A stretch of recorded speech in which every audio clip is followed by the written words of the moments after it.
The Beekeeper starring Jason Statham smashes through box office milestones, with The Beekeeper surpassing the $50 million milestone at the domestic box office on Tuesday. Jason Statham is almost certain to make it the highest-grossing solo film of his career, with 3,277 locations grossing $639,000. The cumulative domestic total is now $50.47 million.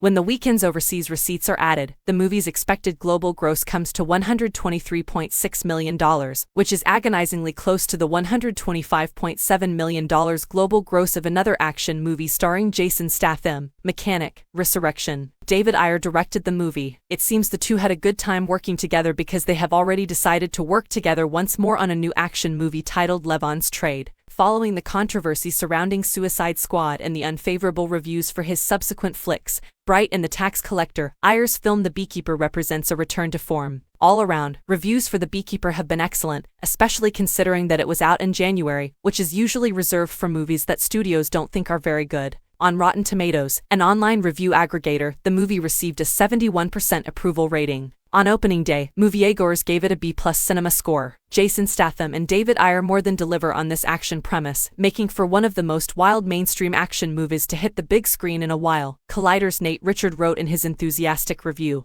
"The movie is better than the sum of its parts." What's the story of The Beekeeper? The main character in The Beekeeper is played by Statham as Adam Clay, a reserved guy who performs multiple roles as a beekeeper, working in a barn next to Mrs. Parker, whose bees he tends to in order to help restore her land. Adam oversees beehives, a society and structure he greatly respects, but after nasty cold callers con Mrs. Parker out of all her money, Adam, a former operative, uses his position in a covert group known as the Beekeepers to exact revenge on a business connected to Mrs. Parker's demise. In the process, he upholds the Beekeepers' purpose of defending their hive and learns just how high up the chain this plot extends.